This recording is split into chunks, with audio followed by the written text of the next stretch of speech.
getting your night, like your good side. Look at that. Oh, she got the junk in the trunk. Anyways, what you gonna do with all that junk?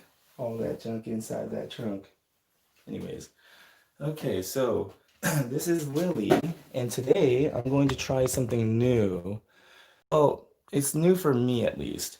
It's called Christensen bathing system. And if you oh, I actually, if you watch the Grooms with Janine, when I was hanging out with Janine, she told me about the Chris Christensen bathing system and that she tried, and she told me, you can order just the sample packs.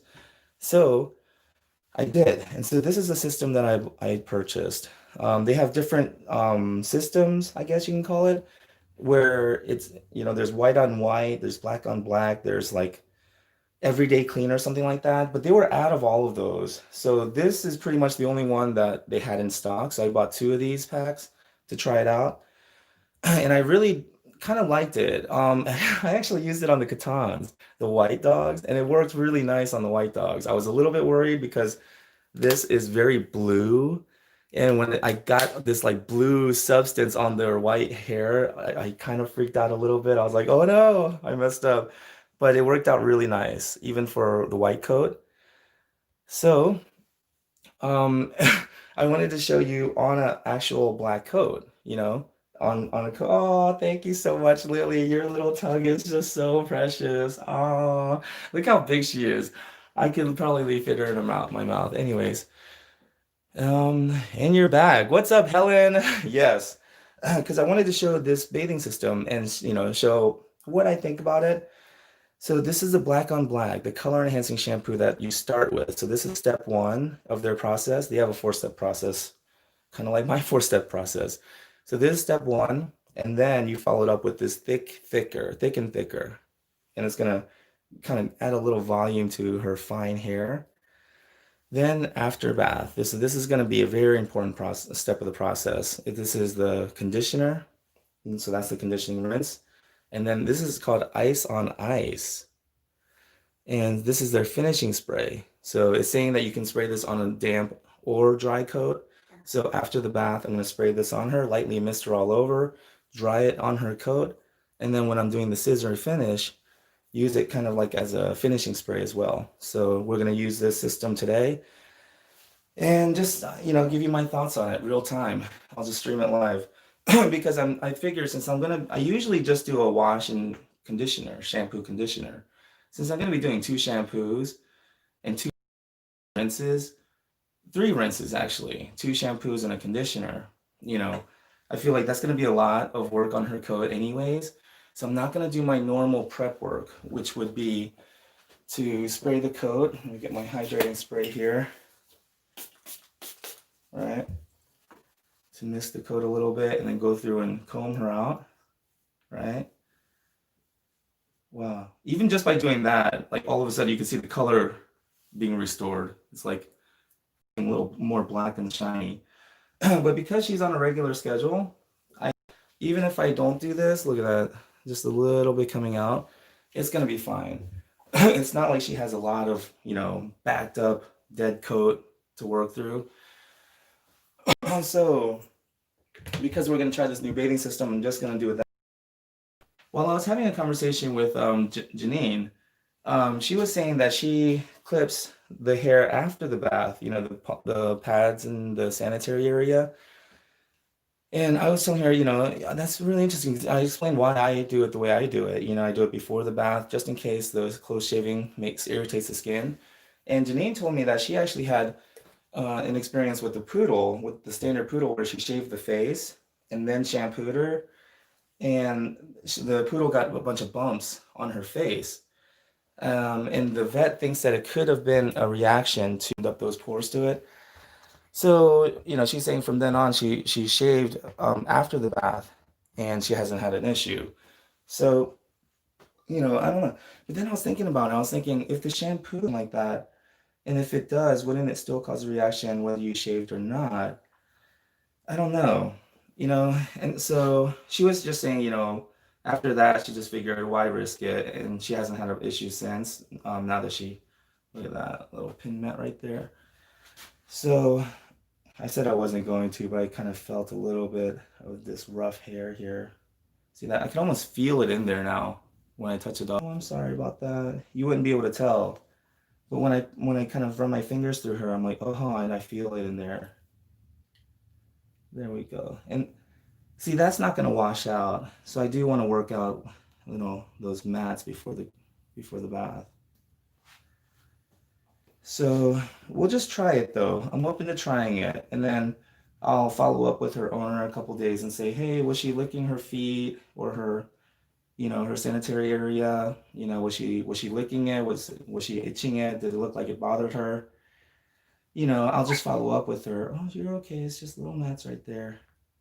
And kind of treat it like a little experiment, you know.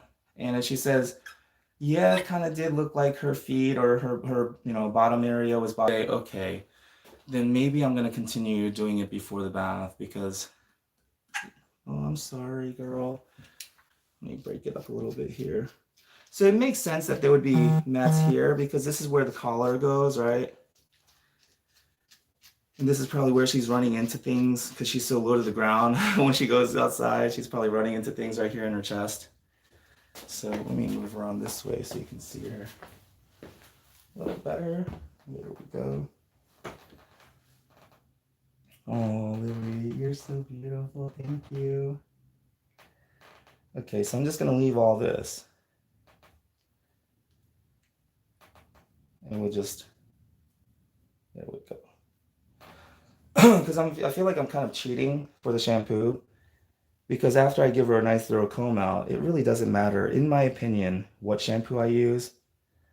So I think by doing this, I'm kind of giving this shampoo a little cheat.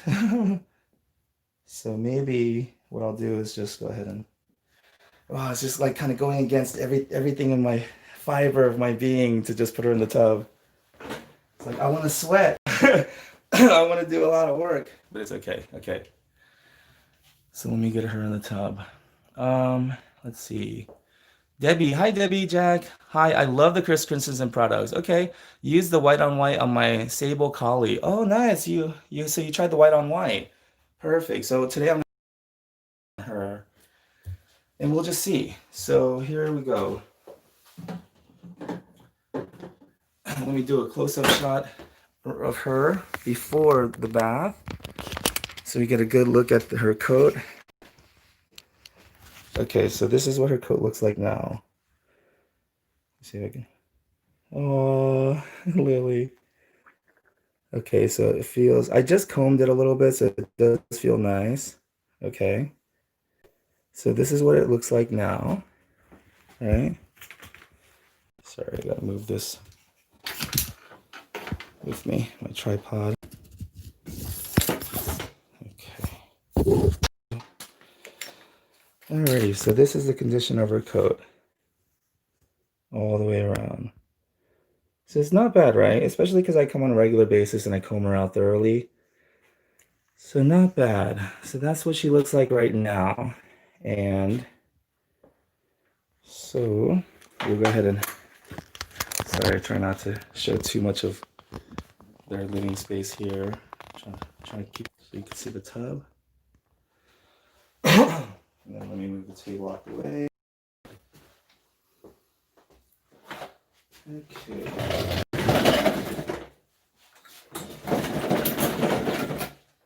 Sorry, I have the table on these risers, so it's a little bit harder to move it around. Shoot. Especially with Lily on top of there, for dear life. I'm kidding. I was holding her. She was not on she was not on the table wobbling. There we go.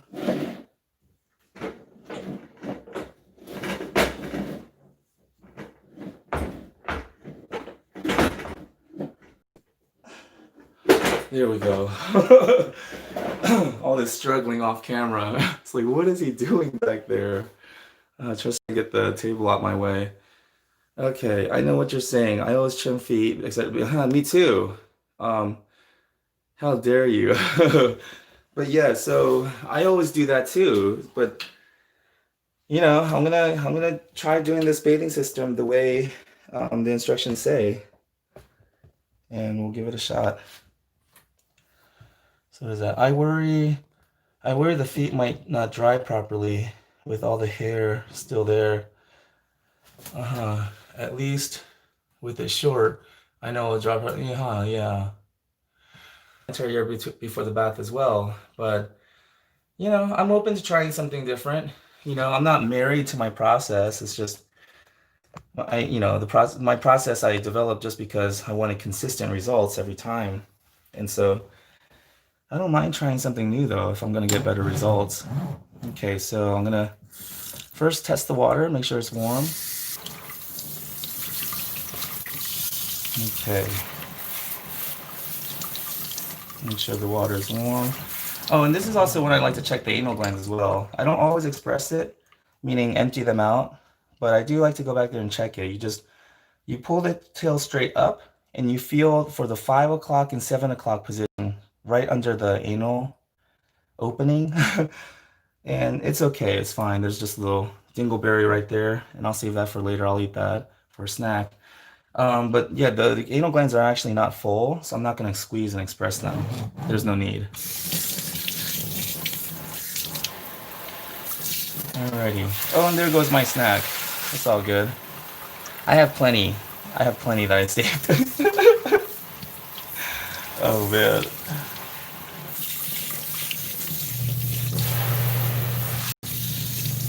Okay.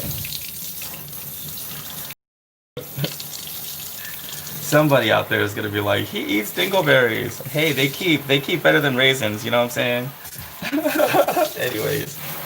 Okay, so it's kind of getting a little warmer. I want the water to be warm. Is that warm? Is bottom warm? No, see, that seems to make it colder. I think that's warm. And this is a really good area to test the water as well, right there on your forearm, because that's the most sensitive area. Because the dog skin is so fragile that if it feels cold to you, it's probably cold to them, super cold. And then if it's too warm for you, it's probably super warm for them. So right there is a good lukewarm, comfortable temperature. There we go. Alrighty, and then we can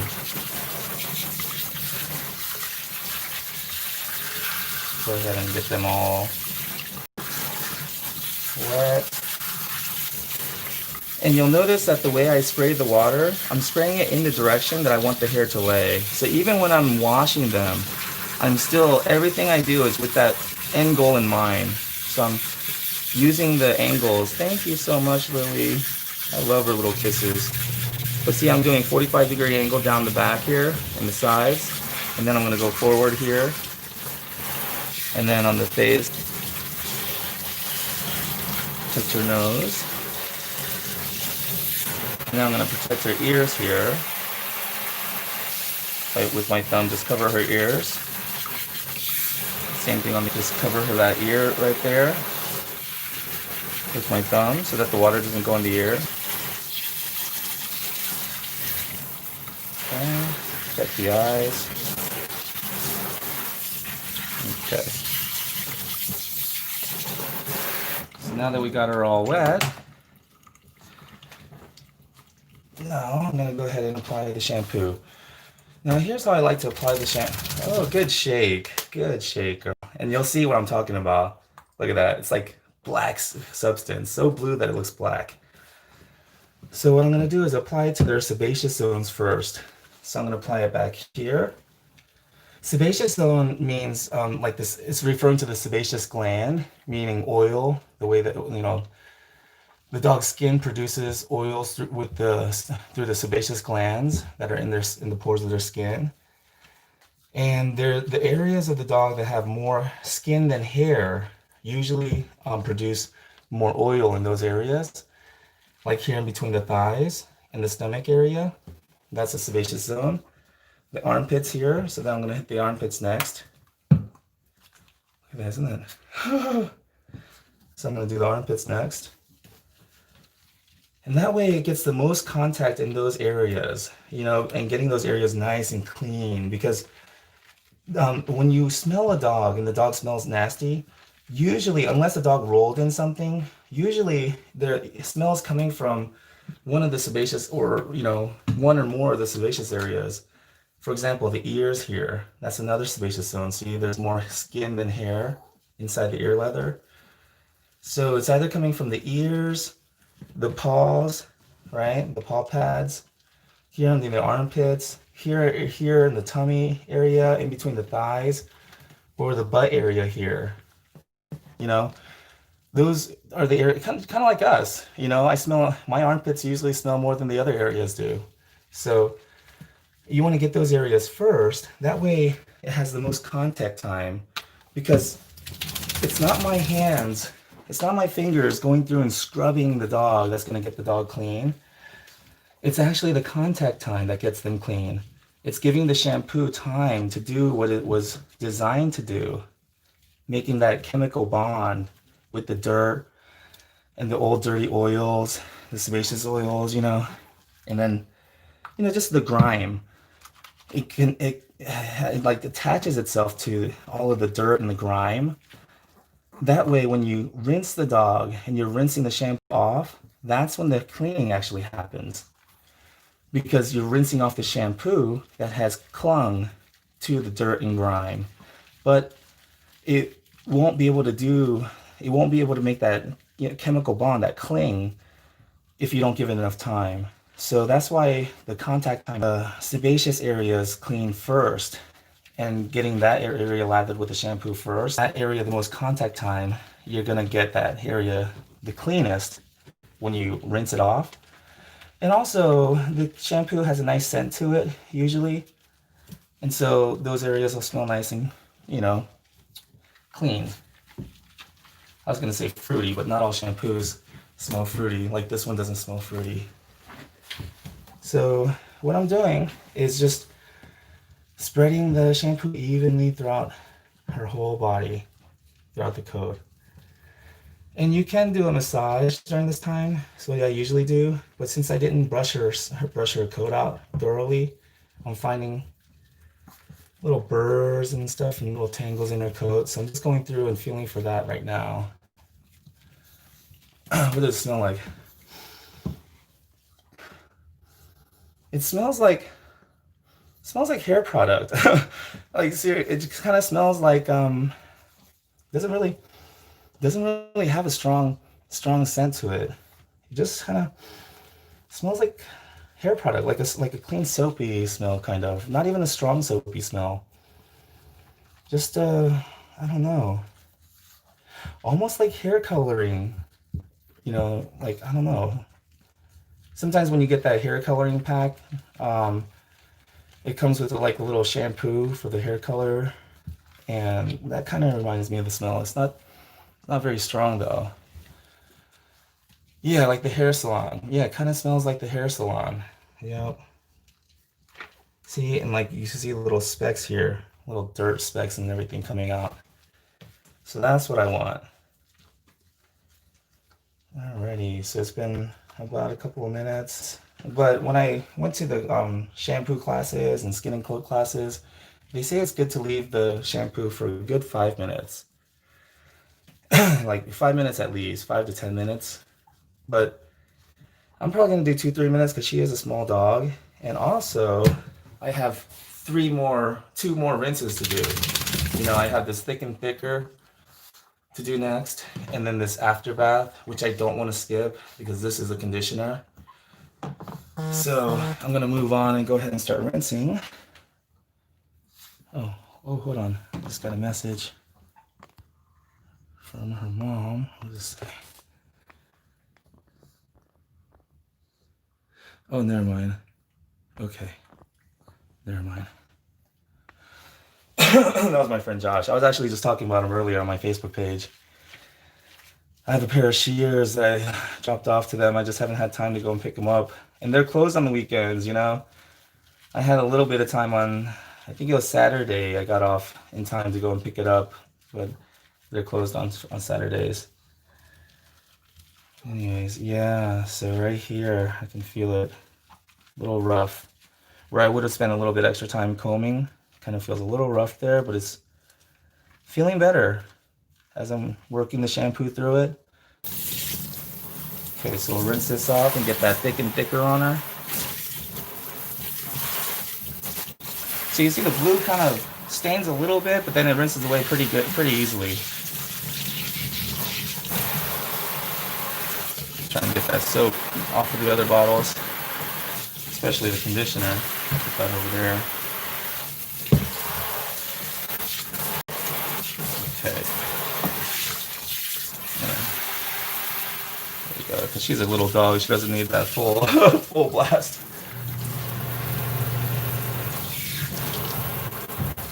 There we go. I don't want it too warm. But I do want it warm when rinsing with the shampoo, because warm water opens up the pores and the hair fibers. Cool water closes them up. So because I'm going to do another shampoo, I want to rinse with warm water. And then when I rinse the next shampoo off, I'm going to rinse with warm water again to keep the pores and the hair fibers open. But when I rinse the conditioner off, I'm going to rinse it off with cool water to seal up the hair fibers and the skin. You know, when rinsing, and that the oil from the conditioner will keep it nice and protected. So even the water temperature, the water pressure, the direction, the water angle, the direction that you're spraying the water, it all matters. It all counts. Everything you do should be done with the end goal in mind. There we go.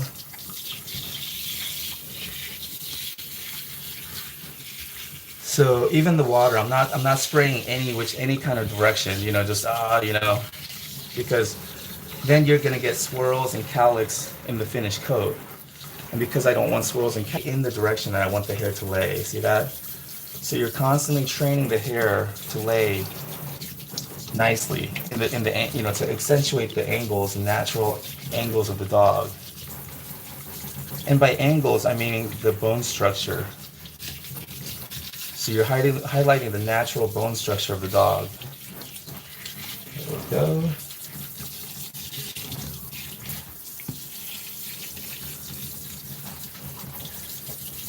Alrighty. Let's rinse those ears off. So I'm going to cover the ear canal, the hole, with my thumb there. See that? And then I'm going to cover this side with my thumb again, so water does not go in the ears. If water does get in the ears by accident, don't freak out. It's okay, especially if you're not purposely pouring water in there. They could usually shake it out. There's like some product that you put in there, kind of like swimmer's ear, but usually they just shake it out, and it's okay. You know, it's not like a dog never gets water accidentally in their ears when they're swimming in a lake or something. But you don't want to purposely do it. And also, if the water is not clean, it could cause an infection when it gets getting water in the ears. But if a little water does go in the ears, don't cleaner, because ear cleaner will help kind of dry it out.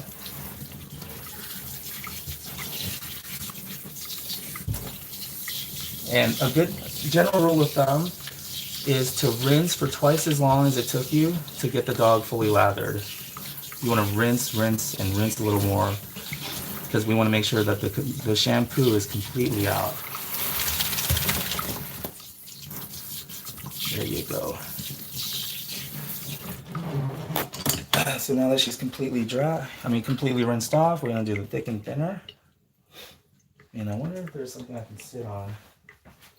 That's all right. This is exactly the perfect height to hurt my back, to straighten my back.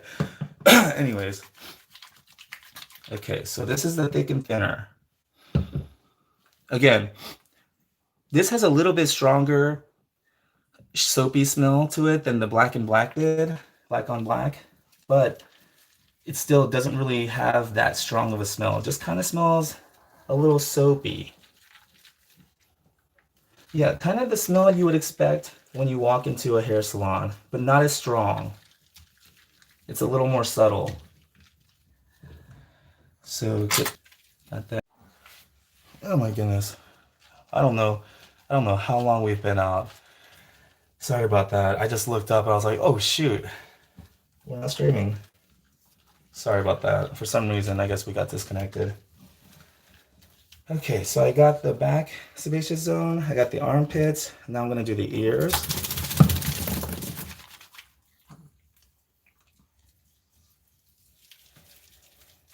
Do the ears and the rest of the head. There you go. Get that little eye booger there. Okay, good girl, Lily.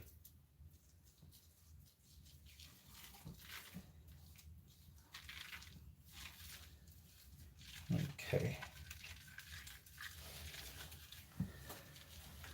Let me stand for this. Oh man, this bathtub and her being so small and low set in it, I'm serious. This is like the perfect height. You know, make my back just go on fire. Like, oh my God, my back. It's okay though. There's like no good position. Ugh. So I'm trying to do the pelvic thrust, you know, where you thrust your pelvic forward right into the tub to help relieve some of that strain on your back. But I can't. I do that and I don't really have, I can't reach her, you know. Okay, but it's okay. I can get through it. It's just one little dog. Okay. So now we have the thick and thicker on there. And again, we're gonna let this sit for about 2-3 minutes because it's not my hand scrubbing that's gonna get any, you know, kind of results. It's the contact time, giving the shampoo time to work. And I always say, you know, why even bother buying good shampoo? Why spend that money if you're not gonna give it time to do what it was designed to do? Oh, just get a breather because my back, holy cow.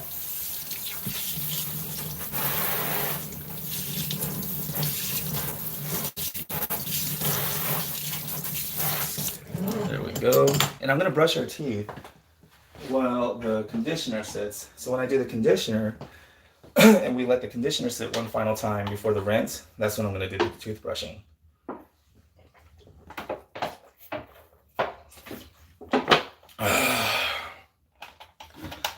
Okay.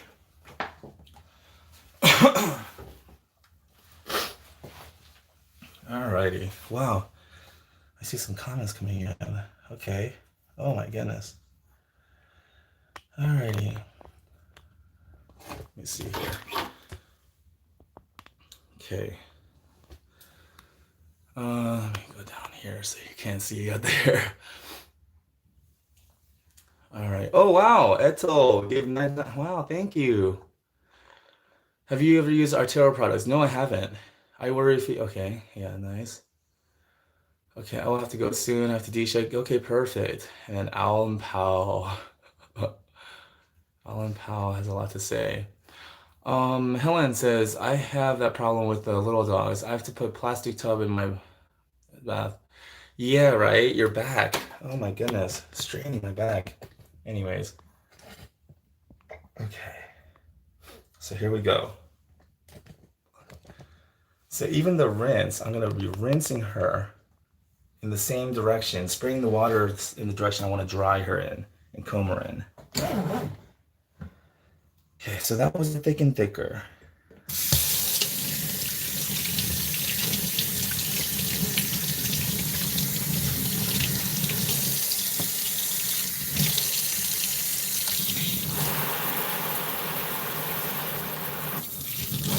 There we go.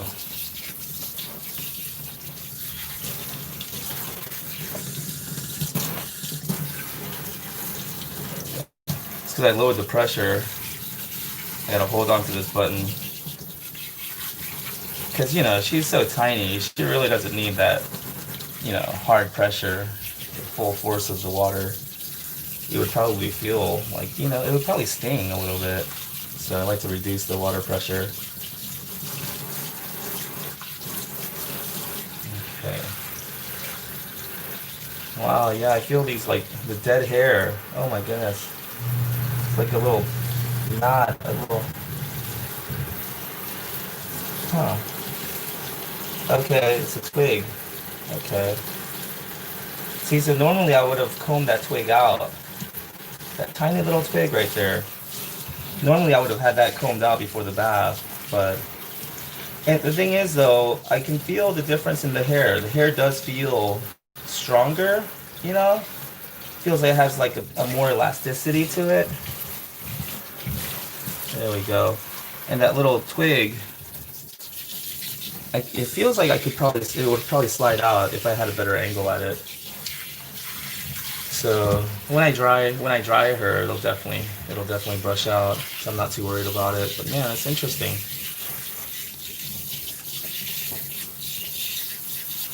So it is adding a little time to the groom, to my groom, because I usually just do a shampoo and a conditioner. But it's if I can skip the prep process where I do the full body comb out, then it would cut time out of my groom. But for me, honestly, I don't really mind if it takes longer or not. For me, it's about the quality, the results. If it gets me results that, are hard to, that are unmatched, it's really hard to compare. And it's just, the hair just feels so incredible, like silky smooth, irresistible. So if it gives me the results that I want, then I don't mind spending extra time. But, you know, if I can get the same results or better and it takes less time, then of course, why wouldn't I consider it? But for me, it's just, I don't want to sacrifice the quality. I don't want to sacrifice that quality finish. Like, I want to be consistent. There you go.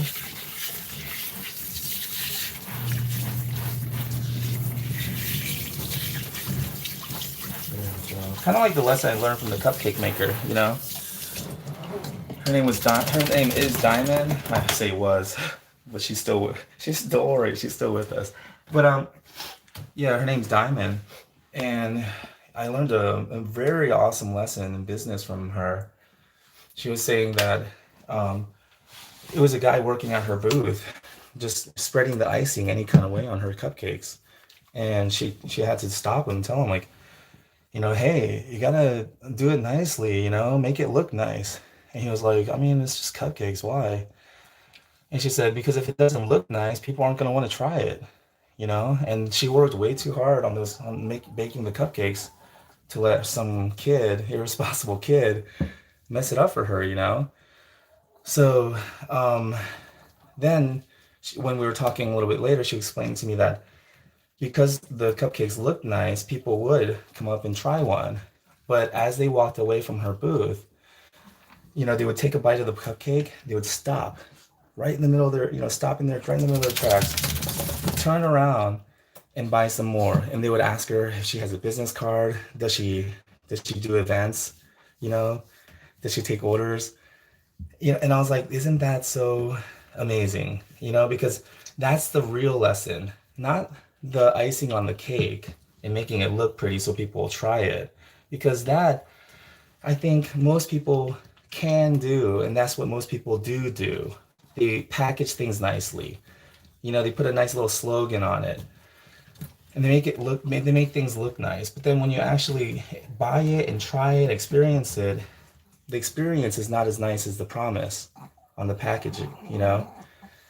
But if you can make the experience something worth remarking about, something worth telling a friend about, when they bite into it, it's like, oh my goodness, they stop right in the middle of their tracks. And then they turn back around and they want to buy more. And they want to find out how they can get in touch with you if they want to order a cake for their birthday or something. You know, that's the key. It's like giving people something that not only looks nice so they'll try it, but when they try it and they actually bite into the cake, it's so wonderful, something so unexpected and something so hard to match. They want to continue doing business with you. They want to do more business with you. So I think that's my philosophy. And I have Diamond to thank for it. That great analogy, like I don't want my grooms just to look nice. I want them to last. I want the quality to last so that the dog smells nice and fresh, feels good for weeks to come. They don't get all tangled and matted and smelly and greasy. Like they stay nice and fresh. And that's what I want. And so that's why I take everything so seriously. To me, it's not just washing a dog. It's not just a bath. Hey, can I pay you for just a bath? Sorry, bro, I don't do just baths. It's like for me, it's not just a bath. There's a proper way to bathe the dog, and it takes time. And it's not just a haircut. There's a proper way to execute a good haircut. And when you understand the breed standard, and you read the AKC breed standard and you understand why the dog's supposed to look the way that they're supposed to look, well, now you're grooming with the purpose. Now you're clipping hair with the purpose, because you understand the function of that haircut for that dog, you know? So for me, grooming, it really is my art. It's my craft. Right, girl? Thank you. You're such a good girl. Oh, I love it when they look me in the eyes like that. Oh, okay. So let me go ahead and brush her teeth before I rinse her conditioner off. So I'm going to use the small side because obviously she's a really small that's going to like choke her, we're not into that. We haven't even established a safe word yet. So so there will be no choking or gagging. Okay, until we actually establish a safe word, right? I gotta know when to stop. Anyways. Okay. So as far as brushing teeth, I learned this from a vet. She said that it's not like human teeth where we have to get both the inside and outside of our teeth. She's saying just the outside is fine. Look at that. You want a treat? Yeah. It's poultry flavors. Chicken, baby. Okay. So she's saying all you got to do is just lift one side, right? And get the outside of the teeth. And as long as we brush the outside of the teeth, she's saying that the tongue resting, rubbing on the inside of the teeth will do the clean, keep the inside of the teeth clean.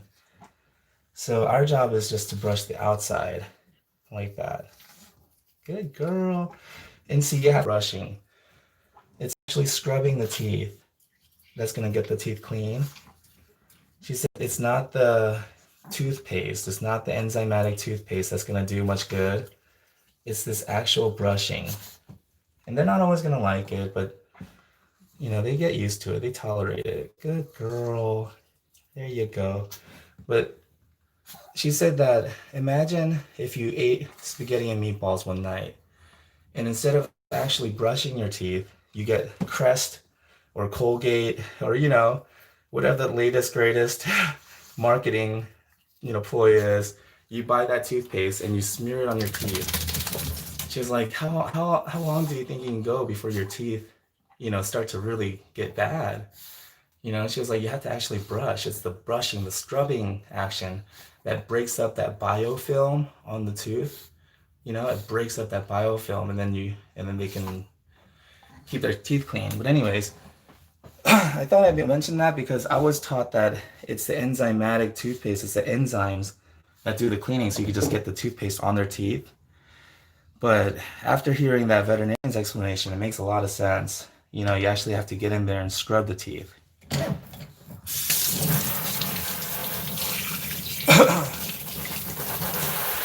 So now, since I'm going to be rinsing the conditioner off, I'm going to rinse her with cool water. So not cold, but a little cooler than the water that I rinsed her with the shampoo. Because again, warm water relaxes the pores and opens up the hair fibers. Cool water makes them constrict and closes them up.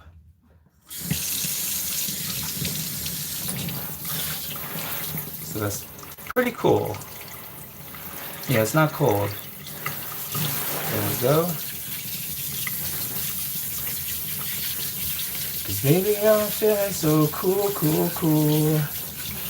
Yeah.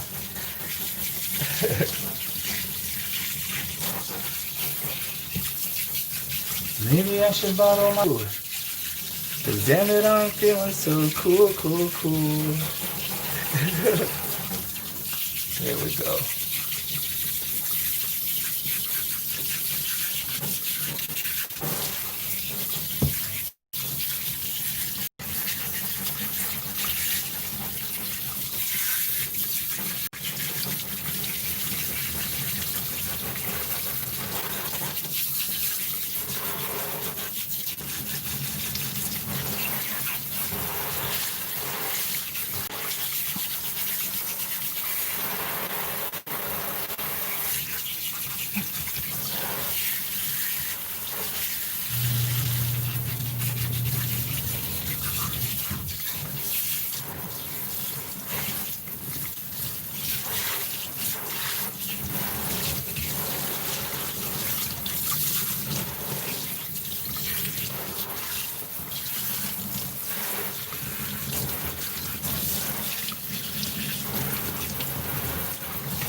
All right.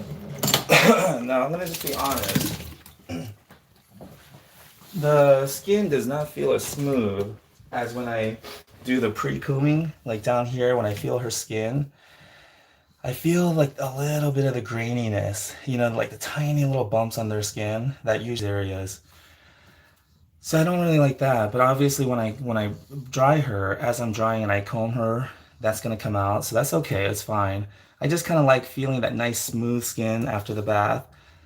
And it is smooth and it is clean, but I still feel that tiny little bit of graininess, that I could have taken care of before the bath by, combing it all out. Good shake, good girl. And oh, as far as the smell though, after bath, this smells really, really nice. It's subtle, every one of them, they don't have a really strong smell to it. This one as well. And it doesn't smell florally. It doesn't have a floral or a fruity smell. It just has like this clean kind of, hair salon type smell to it. And it is easy to rinse. I'm not feeling like this heavy, heaviness or this residue left on their coat. It has a really nice clean rinse to it. I like that. Good girl. So I'm going to dry her off really good with a towel, and then while she's still damp, go ahead and spray that ice on ice, especially in the sebaceous zones, and then we'll go ahead and get her dry. So here it is, the ice on ice. It says to spray it on them right after the bath in damp or dry, and you can use it as a finishing. Or you can use it for dematting too, it says. So I'm gonna spray it right there. One spray on that side. One spray on that side. Cover her eyes. Go down here. Spray her armpits and her legs. There we go. Spray that armpit. Spray this side. Spray this side. Get behind that tail. There we go. Good shake. Alrighty. So let me go ahead and get her dried up. Oh, nice. Okay. Alrighty. Alrighty. Awesome. Perfect. So I think I caught up with all the questions. Tatiana Rodriguez. Thanks. You're welcome, Tatiana. Zombie. What's up, Zombie? How are you? Okay, so let me set this here. And to dry her today, I didn't bring my force dryer. I just brought my hand dryer because she's just a dog. And I don't like to use a lot of force. It's not necessary. Sorry. Again, I gotta beat the table on these risers. Okay, so having some difficulty here. Okay. Oh. There we go. Switching from one act to the next, you know. Oh man. I don't know where all my theater hands are. Oh. My PAs, production assistants, you know, where they at? Shoot. Okay. Alrighty, here we go. So let me go ahead and clean my nose here.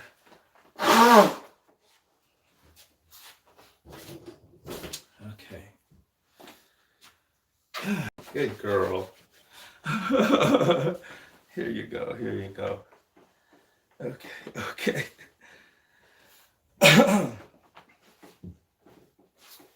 Where's my water? Oh, there it is. Where are you digging to? Alrighty, isn't she adorable?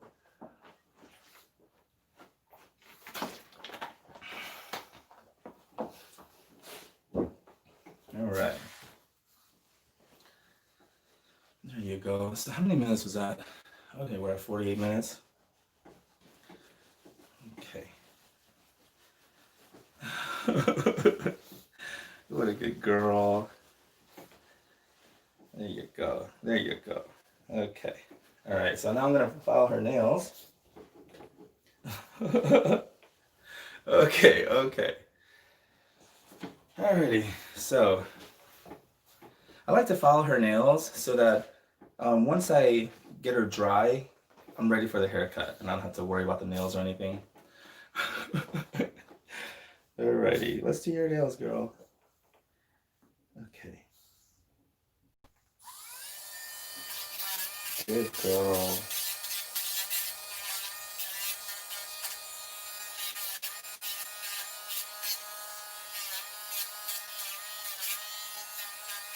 Good girl. I like to actually feel it, make sure it's nice and round and smooth. There you go. Good girl.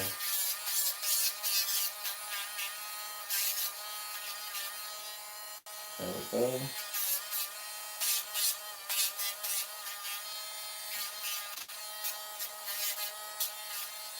All right.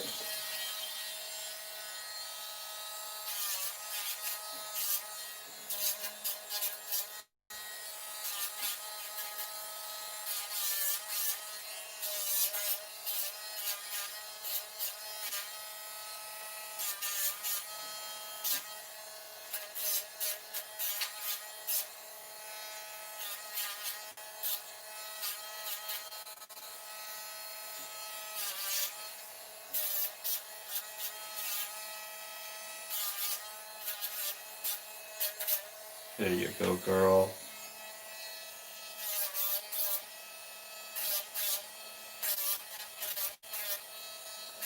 Well, I don't want to jinx it, but this is the best she's ever behaved for her nails. Thank you, girl. And I really like this Dremel, so this filing tool. I used to buy the Dremel, but it seemed like every 6 months or so, the battery either just doesn't hold its charge anymore, and I always have to buy a new Dremel. And I think it was about a month or two ago. No, it was back in March, because it was before this whole pandemic thing got crazy. But yeah, a few months back, I went to Walmart to buy another Dremel, because the battery, again, it wouldn't hold its charge. And so it's like, time to get another Dremel.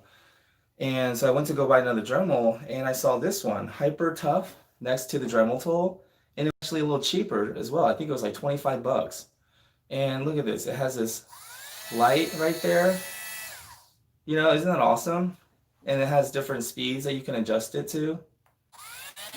You know, so I really like this for like 25 bucks at Walmart. You gotta go to the hardware section. You might find these tools in the pet section as well, but if you go in the pet section and you buy the one that's meant, you know, that has a nice packaging with pets, you know, dogs on it, you're gonna spend a lot more money on a less effective tool. So just wanted to, you know, make sure you're aware. The same tool you can buy for like 25, 30 bucks, you're gonna pay $60. So you're gonna pay more for an inferior tool just because it has a picture of a dog on it. So go to the hardware section, not the pet section. There you go.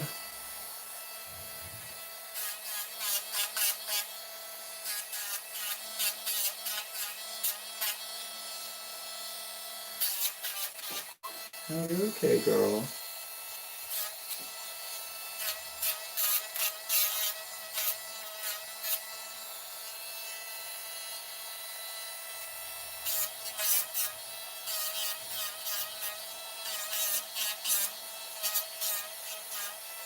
Okay. Oh, there we go.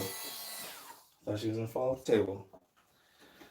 Okay, so now that we have her nails filed, and I sprayed her with the ice on ice on the final part of the Christensen bathing system. Sprayed her with the ice on ice. Now I'm gonna dry her. So, and I'm gonna dry her with my Remington hand dryer rather than the force dryer, because I've used the force dryer before and she really just doesn't like it. I don't need to blast her off the table. So, and you'll notice, what I noticed is that it doesn't actually take that much longer to dry them. Whether you're using a force dryer with high velocity air or whether you use a hand dryer, because you have the aid of the heat as well. And especially when you're using heat, you want to keep it moving. Don't keep it in one area for long. Keep it moving, right? But I noticed that it doesn't take that much longer.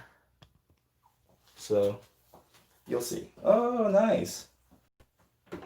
Good job, girl. There you go. Look at me bending down to get a better look at it. That was creepy. I'm not, I promise I'm not into that. I'm just, you know, I was just making sure. I just wanted to, you know what, let me just go ahead and switch this towel out altogether. Like, why was he looking closer at it? Oh my goodness. I don't know. Shoot, I realized how weird that was after I you know, realized that I'm putting my face really close to it to look at it. Anyways, okay, so we're gonna go ahead and dry her.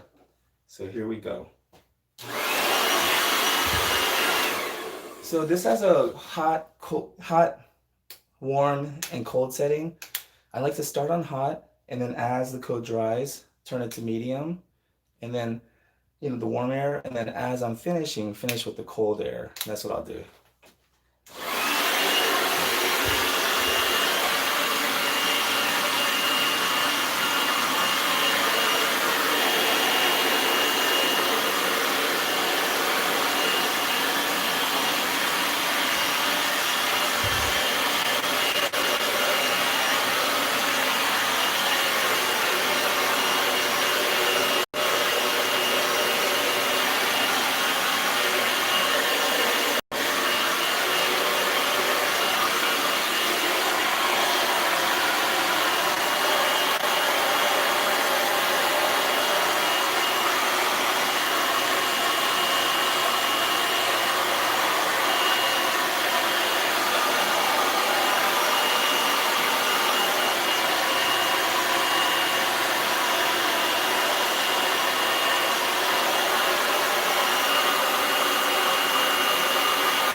Awesome. So that was cold air I was just blowing on her. And it seems like the cold air, they don't even mind it if you blow it on their face. See? They don't really mind the cold air. You know, it's the hot air that they don't like when it's blown on their face.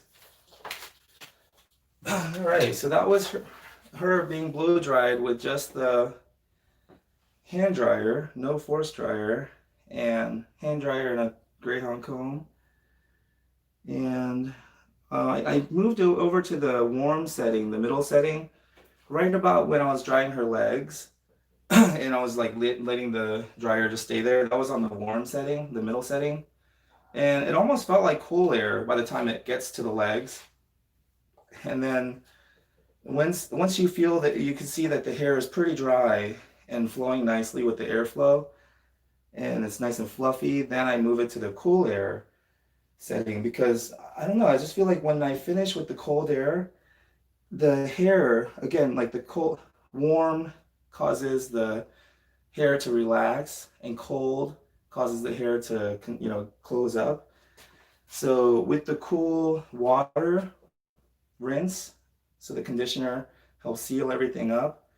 And then by finishing the drying process with the cold air to seal everything up, I just feel like, wow, the way her coat feels right now, my hand just feels like it slips. I mean, like an ant would just slip and slide right off of there. And it just feels so silky smooth. There we go. Like rabbit fur. I don't know if you ever felt rabbit fur. Oh my goodness. Still catching some pin mats, but it's okay. There we go. Coming out without too much trouble. There we go. Obviously, it's not going to feel very comfortable for her. There we go. So comb that out.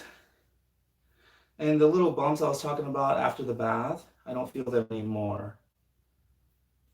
So even here under the tummy, it's nice and smooth. I like that there's not a real strong smell coming from her. Like there's not like a soapy or chemical smell or too much of like a perfume fragrance either. You know, just I don't smell anything at all really. It just smells like a clean dog, which I like, you know. I don't like it when the scent is too strong, kind of like you're spraying perfume on the dog or something, you know. It's like, I don't know, it just kind of feels like, you know, not like a French whorehouse or anything, you know what I'm saying? Like, anyways. So there we go. Oh, let me show you the finished process before I do her here. So look at that. Nice, right?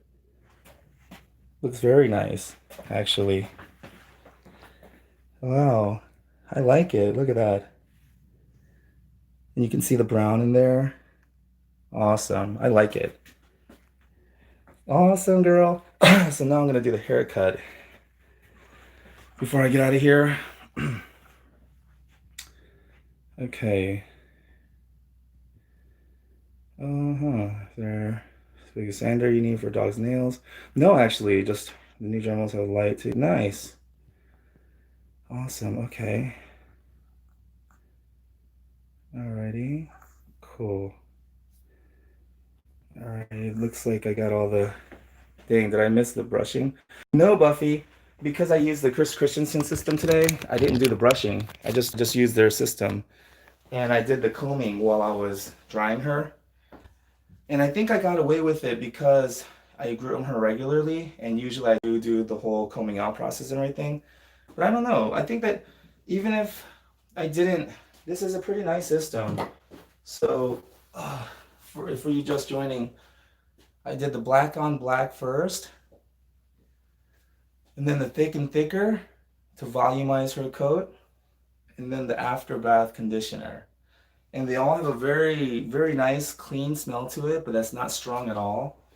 And then to finish, you finish with their ice on ice finishing spray. And I can actually, because you can spray it on a dry coat as well. Just want to cover her eyes. Just mist it lightly. And I'm about to do her haircut. Alrighty, so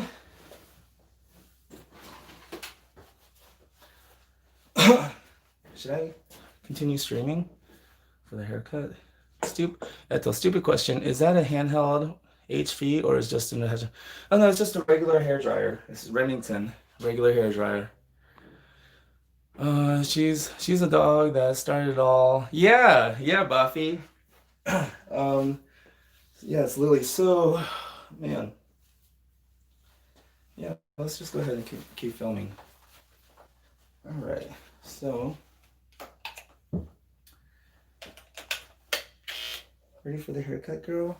So, I'm gonna do a one comb for her because yes, you better stream this cut. Oh, okay. So I'm gonna do the one comb, which I need a new one of these because it dropped and popped on the floor and this part came apart and now I can't get it to close all the way because that spring right there. So it doesn't close all the way on one side, which doesn't really matter because when I put it on it stretches anyways. So it doesn't really matter on the cut, but you know. I know, just a professional should have better tools, right? So anyways, but I'm gonna do this one comb. It's half an inch, I believe. Yeah, half an inch. And that would be 13 millimeters. So I'm gonna comb this up. Her tiny little body here. Oh my goodness, she's so adorable. Okay, so I'm gonna comb all this up. Thank you, Lily. And then clip it down.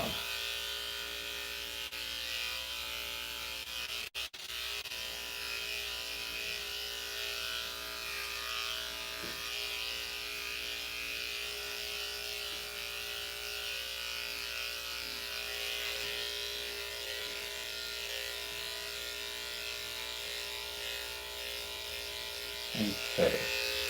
So her brother is Wally, you know, Teddy and Wally, and they get a much shorter cut. We want her short for the summer. We do a little longer on her because, you know, she's a girl. We want her to look nice and pretty.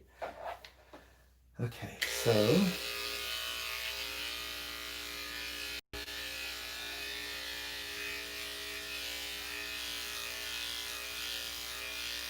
there we go.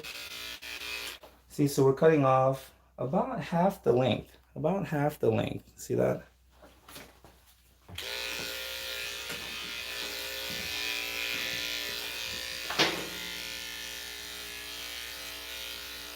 There we go. So I'm gonna go in here. And then the underside, I'm gonna go reverse to give it a nice clean line down here. There we go. All the way through. And then even down her arm, just like that.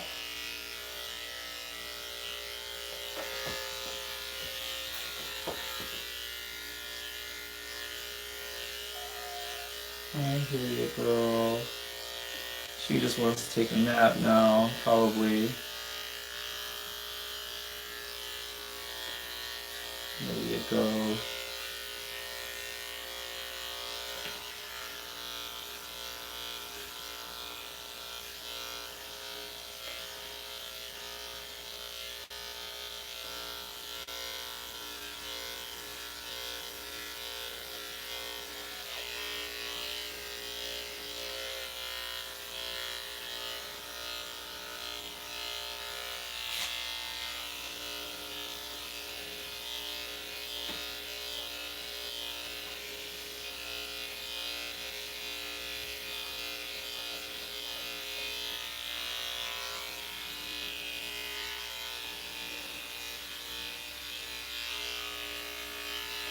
There we go. There was a little mat right there on the armpit, but I was able to just clip through it. And every once in a while, you want to check your blades because as you're clipping, a lot of the little hair gunk is going to get caught up in the blades. And that's going to prevent you from getting a nice clean cut. So every once in a while, just check your blades and, you know, dust off that front, the clipping area. There we go.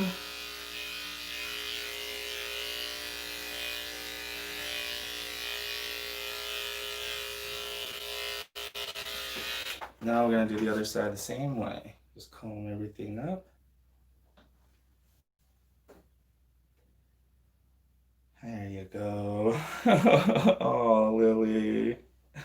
She's making the cutest little purring noises.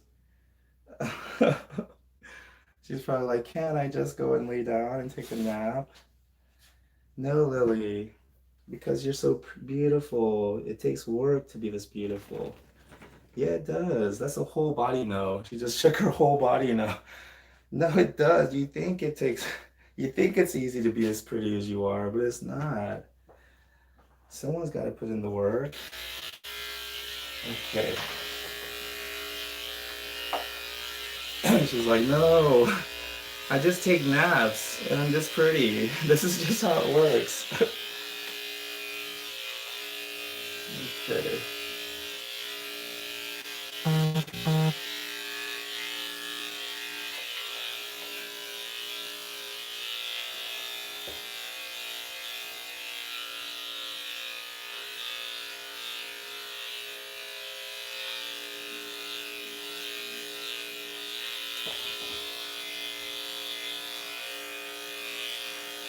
I feel like with the smaller dogs, you have to be more respectful.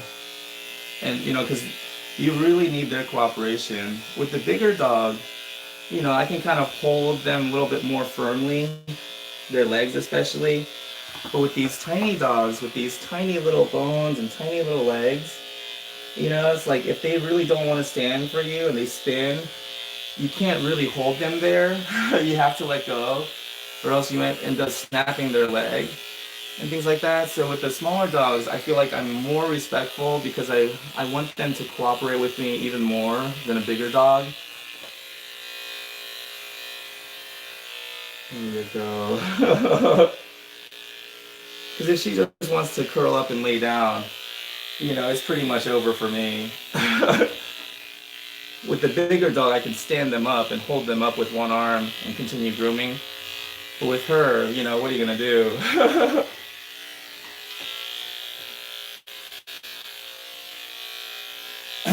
Maybe it's because I'm a guy and I am stronger than most of the females in our industry.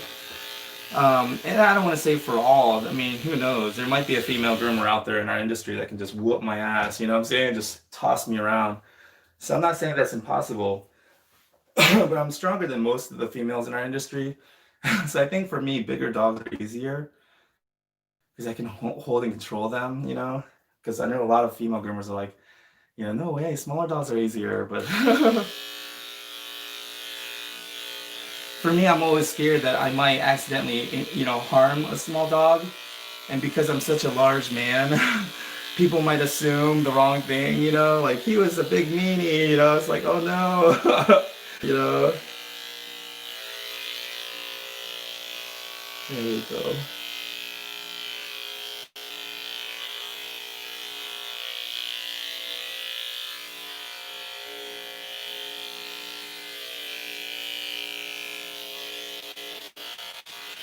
You see what I mean? When she pulls her leg back, there's only so much force I can use, in holding her leg. I just gotta let go and then just readjust, reset. There we go.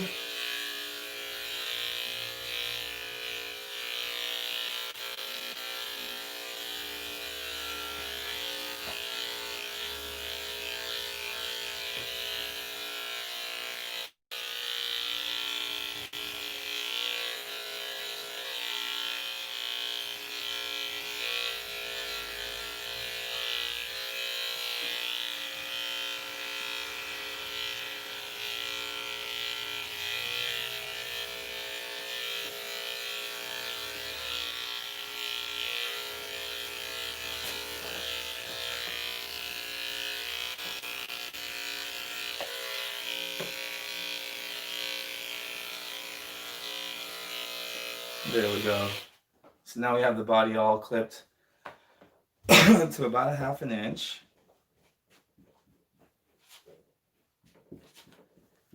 There we go. And some areas may look uneven, and that's kind of more of an optical illusion because their bodies aren't always, you know, exactly even. They have little bumps and lumps and things like that, uneven areas on their bodies. So some areas may look like, oh, it's not even, but you know, if you go through with the clippers and that comb guard attachment, most of the hairs are about an inch. I mean, half an inch. You want to turn that way? See that? So you got a nice underline, see? Got a nice underline by going reverse down there. By going reverse here, it's nice and close and tight. And then by going reverse here, now we have the nice shape here. So now, just gonna hope that's not the spot she peed on. Nice. It's not. I would definitely would have smelled pee, but it's not. Okay. So now, since I did her body with the one comb, I'm gonna do her legs with the A comb, 2 sizes longer. So this one is 3/4 of an inch or 19 millimeters. So 3 millimeters, right? Because it's 16 millimeters? No, 13. So 6 millimeters longer. Oh, and again, check those blades.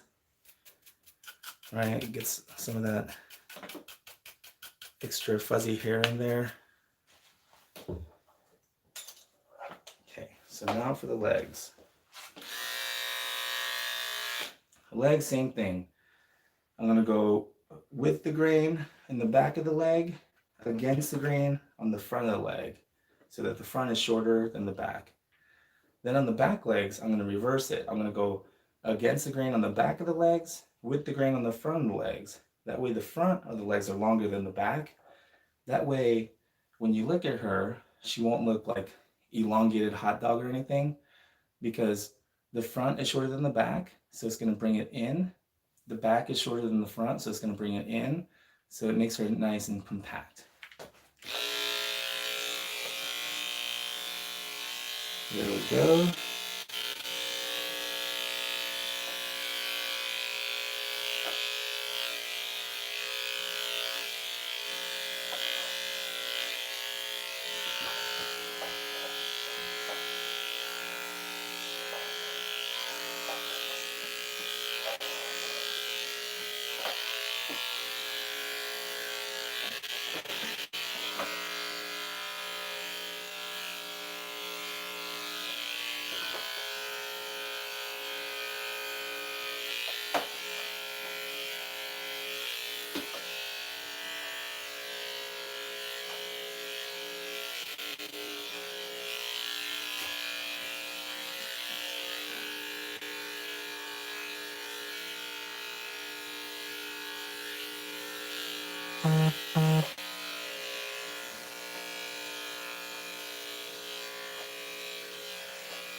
So now I went reverse right there, but I didn't do it on the front of the leg. I did it more on the inside of the leg. So, and you can do that. You can lift them up and then just on the inside of the legs go reverse to make it nice and clean and neat inside there.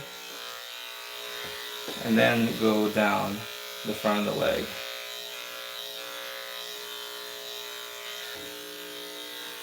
And then on the back of the leg, we're gonna go reverse.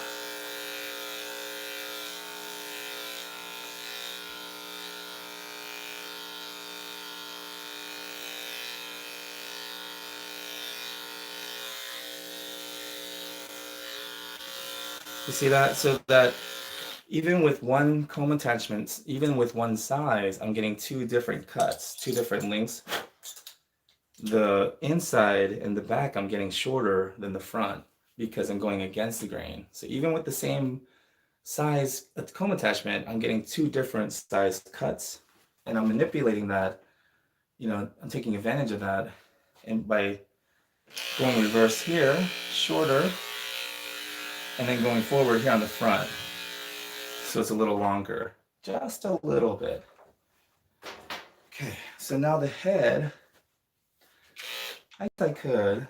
Well, we like to keep her head nice and long because she is a female, she's a girl, but Not long enough for a top knot because we've tried that, and she's kind of a tomboy. So let's do it like this. I'm just gonna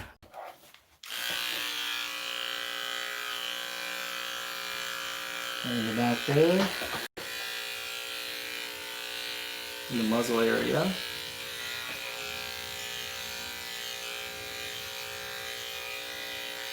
Kind of getting my shape. There we go. Just the outside edges, like the back of the neck here, right? To blend all that, and then here, and then here. So now when you look at her, she kind of has already a little round look to her. Now, we're just gonna scissor finish. And I literally only clean these two because I'm only gonna use these two to finish her with.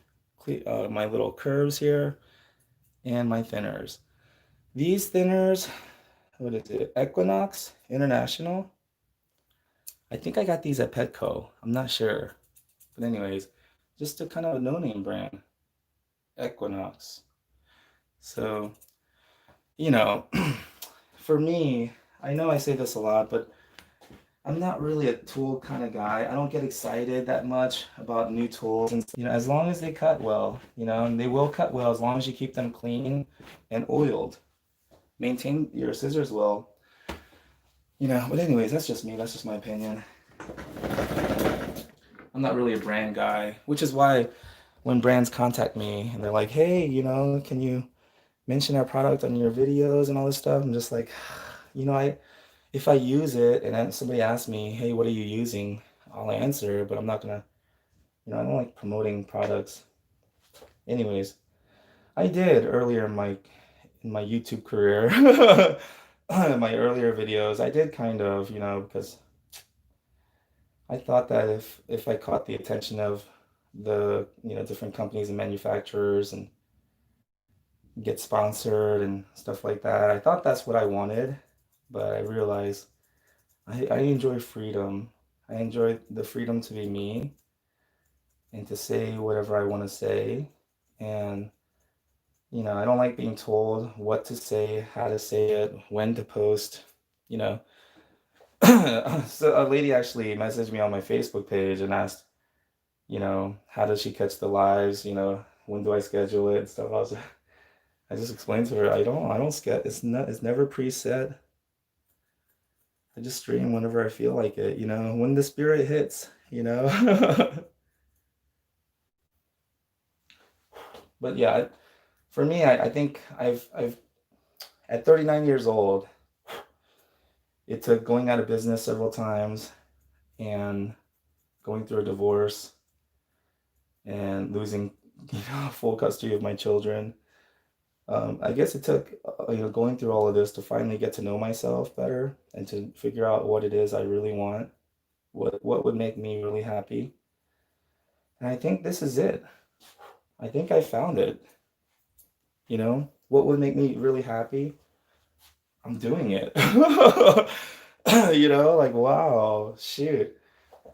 I, I I think it's because my whole life I've always been trained from a young age to be goal oriented. It's all about getting the prize, getting it done, and accomplishments. And you know, I never really enjoyed any of the process of any of it. And it was all just to try to get ahead, try to get there. And now I realize, you know, even when you get there, the moment is fleeting. Even if you get that award or that recognition that you've really been striving for, now what? And then what, right? I realize the reward is the process. The process is the reward. The journey is the reward, like there is no way to happiness. Happiness is the way. Use my talents and skills and my abilities to be of service to others and to be helpful. Like I realize I'm doing I'm doing what I want to do, when I want to do it. And I guess that's how I would define rich, to be free, right? To have the freedom to do what you want to do when you want to do it. Well, and I guess I take that back because I don't always want to come out and work. Sometimes I do get tired, and the strain and pressure of working every single day, and taking care of my dogs as well at home, taking care of my brother and everything that needs to be taken care of, you know, trying to keep my clients, on my schedule, regularly scheduled, and just doing everything. Sometimes you just don't feel like you're at your best. And I don't feel like coming out to work sometimes, but then I realize how fortunate I am that I do get to come out to work, and I have something that I do love so much that even on the bad days, you know, I can remind myself how lucky I am to be able to do what I do, and how 10 years ago, this was just a dream of mine to be able to have the freedom to come and just groom one dog a day, you know, because I mean, if they had more dogs here, then of course I'd be grooming more dogs. But because of the coronavirus right now, I'm only doing one dog a day or one house a day. So to be able to come out here today and just groom this one dog, and focus all my attention on her, and literally treat this as my art project for today. Lily's my art project, and then get to go home and walk my dogs, and like this is the way I earn a living, so that I can provide for myself and my family. I realize how lucky I am, like 10 years ago, if you told me, hey, June, just keep trying, keep practicing, even though, you're not really that good with the scissors, and you're not really that good with the haircuts, and you're not fast like the other groomers, even though other people are saying that you might not have a future in this, just keep trying. Don't give up, and in about 10 years from now, you're going to be able to just take your pick of people here in Atlanta who really want you to come and groom their dogs, and they really, really appreciate and value your service. And you could literally just write your own ticket. If you told me that 10 years ago, I'd probably be like, man, no way. Really? No, like, no way. That couldn't be possible for me. And here I am. Not only am I doing it, I'm documenting it on YouTube. Shoot. But I guess it's true, for anything to happen, you have to first believe in it. Nobody will join you, Nobody's gonna believe in your dreams for you. And actually, I think it's unfair to ask others to believe in your dream, because they can't see it. They can't see what you see. The vision's in your head, in your mind. It's in your heart, and they can't see all of that. And in the beginning, you won't even be able to articulate what's in your heart. You really won't even be able to explain to others why you feel so strongly about a certain thing when they don't. And so in the beginning, I feel like it's not right to ask others to believe in your dream for you, like you have to believe in it so strongly that it doesn't matter what others believe or not. And even if you can't really explain it yet, what you're feeling and how strong you believe in it, just keep going. And eventually you'll run into something, an experience, a conversation that'll give you the words to explain your passion. I finally got a good explanation, a good analogy. I finally have the words to explain why I'm willing to work on a dog for hours at a time. It's because the results are unmatched. The quality that you give to your clients is so special, you know? And that's what it is. It's being an artist is being generous with your skills, your talents and ability, and your, the work, the art that you create. You really want the person receiving it to feel moved by it. You want to touch their heart. And I think that's why I'm willing to do it. Just like the Japanese noodle maker that I saw on the Food Channel. 4 hours he spends. It's just water and flour, flour and water. No secret to it. But he spends 4 hours. That's the secret. 4.5 hours kneading that dough over and over again. And that's what creates that texture that you can't get anywhere else. You know? And you might say to that guy, dude, it's just noodles. Why are you working so hard to create noodles? It's just noodles. To him, he would say, no, it's not just noodles. Not for me. It's my craft. It's my artwork. It's the way I serve my clients. And now that I watched that, 10 years into my career, I finally have a good analogy, a way to explain. I finally have the words to explain it, but that's what I'm saying is like sometimes you get the best inspiration from outside your own industry, which is why I love to watch other artists, carpenters, glass blowers. No matter what your craft is, a true artist does it in a special way. There we go. Seth Godin talks about that. He talks about a city in China called Dafan, where in this city, from the moment these people wake up to the moment it's time to clock out, all they do is pump out paintings, replicas, over and over again, same paintings. You can get the Mona Lisa there for $30. However, it's not the Mona Lisa, right? Oh, look at that face. Oh my goodness. It's not the Mona Lisa. It's a replica for $30, right? You're not buying anything new or special. The artist didn't take any chances or risks. He knew it was going to work. He didn't create anything new or take a chance, right? So he's saying that the painters in Dauphin, they are not artists. They're painters, right? Because they're not creating something new or special. They're just replicating something that's already been proven to work. They're just following a recipe. So they're like a cook, not a chef.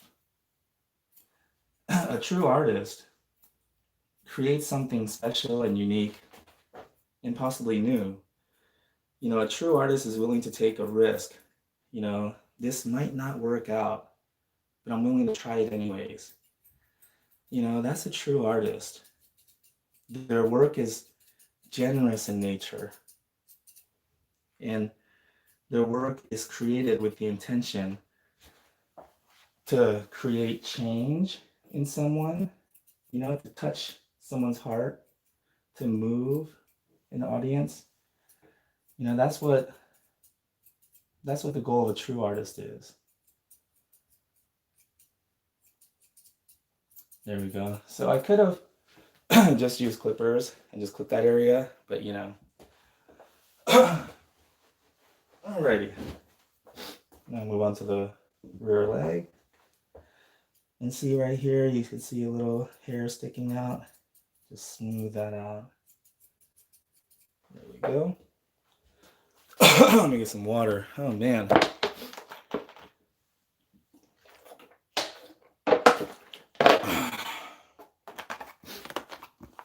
Oh nice. So you see how the hair sticks out? Boom. And this side too. Alrighty. But we'll go ahead and perfect that. Once we're done with the rest of the haircut, I have to kind of remind myself sometimes to just keep moving.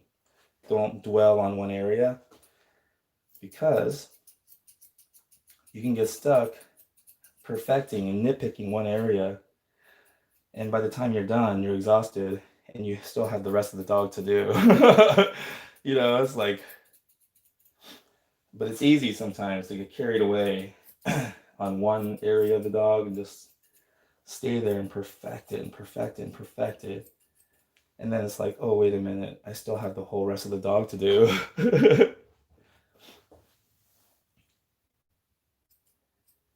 There we go.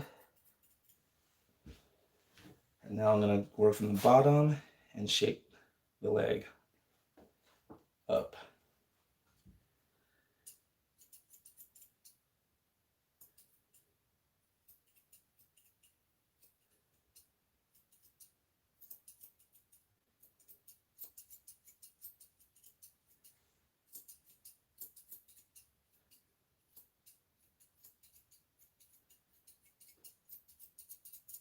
There we go.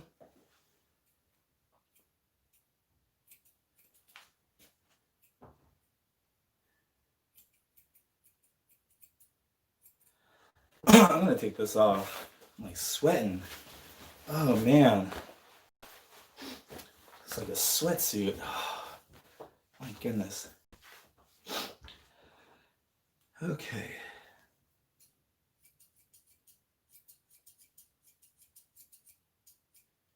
There we go. Nice little curve there on the front of the leg. And then we want to mirror that curve here on the back of the leg. All right, touch up that area there. Scooch over here.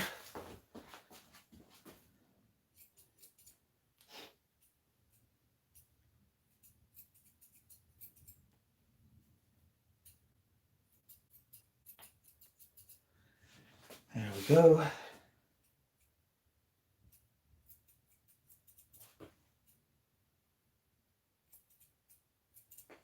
There we are.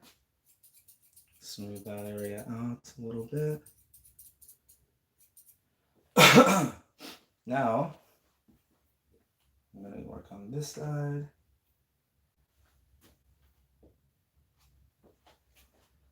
One second. Oh, okay.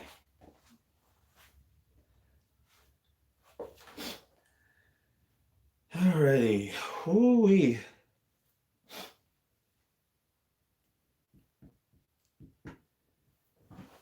One second.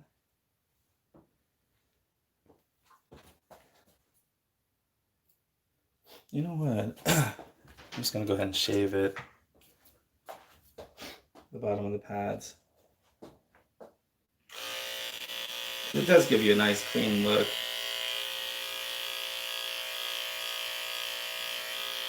You're able to get it really nice and close and trimmed up without having to worry about accidentally clipping the pads.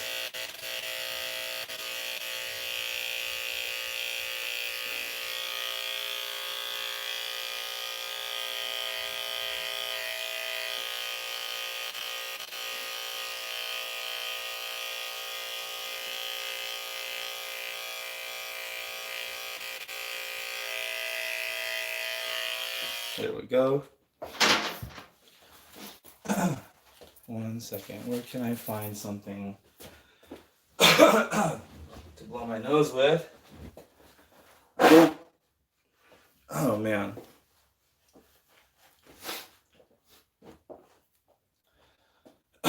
So I always tell people, because people worry about me. They're like, "Oh my God, June, like you're coughing and you can't breathe, and it looks like you're sweating, and you have a bad back, you're overweight, you're unattractive, you're awkward." This is just my dating profile. But anyways, I always tell people, I actually had this conversation with my client yesterday, that I actually was built to lose. If you think about it, I have no natural special abilities that I was born with, or any special talents or any kind of physical attributes that would be, envious to anyone. My brother was actually the good-looking son, my older brother. He was tall when we were younger, when we were kids. He was like a shoulder above all the other kids. He was such a good athlete, so just naturally skilled. He would fly across the basketball court, and it didn't even matter if you were guarding the rim. He would just fly right past you and be able to just sink the basket in. They called him Super Juan. My older brother's name is Juan. We used to call him Super Juan. In high school, they, would say Super Juan because he would just fly through everybody. And he was uh, just such a natural speaker as well. He could just go into a crowd of people, and just everybody would be laughing, and everybody would be his best friend, his new best friend. He was just like that. And smart, smart, like he was so smart, it would make me really jealous, and still, not make an A. And my brother would just not even care really and just go out and party with his friends, and he would make A's, geometry, even computer sciences, because that's what he majored in college. He just like he would just be able to code things, and I'm so not tech savvy. That's why I remember I tell the story of when like he saw me editing a YouTube video one night and I was trying to cut the beat, like make the cuts with the match it with the beat of the music. And I was sitting there just bobbing my head up and down and just it's so into it, focused. And he just started cracking up. I hear this laughter. And he goes, "Man, I still can't believe you have a YouTube channel." And I was like, "Yeah, I know, right? I can't believe people watch it." But I was always sick. I was never, I never had like a clean bill of health when I was a kid. I was always sick with something, and I couldn't breathe. We found out later why. Is because I had to have a surgery later, and my adenoids, it's kind of like the tonsils being in the back of your nostrils, your nasal cavity. They were too big. They were overgrown. They were, too big for my nasal cavity, and my nasal cavities were too narrow. So when I was a sophomore in high school, I think it was in back in 94, 93, I got a surgery done to help me breathe finally, so I wouldn't feel like I'm gonna suffocate to death at night. And even just a common cold would make me feel like I was gonna die, because if once my throat kind of got stuffed up in my nose, I mean, forget about it. I was never able to breathe out of my nose. I mean, what other options do you have to breathe? And so sometimes I would cry myself to sleep just thinking I'm gonna die. This is how I'm gonna die. Nobody's even gonna know, you know? And I was always just a sick kid with my voice would always just go out. I never had a good, good speaking voice. I would cough, I would get insecure. I try to joke around with people like my brother does, but it would always be very. And the reason why I'm saying all of this is because I don't think, I used to think that success was something that was reserved, especially for those who were born for, those who had the breeding for it, Like, I just thought that people who are successful are born with special talents and abilities and things like that. And like my brother, and they're the ones that end up successful. But now I realize that talent can only take you so far. It's discipline, it's hard work and effort that really carries you, because personality opens doors, but it's character that keeps them open, right? Having a great personality and all that, yeah, it opens up more opportunities for you because you get noticed more, people like you more. But if you don't have the character to keep those opportunities open for you, if anything, you start to get a bad reputation, you know? So even though my older brother, would probably, it would make so much more sense if he was the successful one, published books, people think that he's an inspiration. He's out there publicly speaking, you know. If we told you that and you knew us growing up, you'd be like, yeah, of course. You know, I always knew one would do that. You know, like he always had that spark ever since he was a kid. You know, and if you told people that June just ended up a loser and he's just a librarian, well, or just you know, just a bartender somewhere or something, you know, just kind of quietly living on his own, you know, I think most people would be like, yeah, that kind of makes sense. June was always kind of like that. He was always kind of a loner and reading weird books. And so, you know, it would just kind of make sense that, you know, I would just always be a loser for the rest of my life and my brother would become very successful.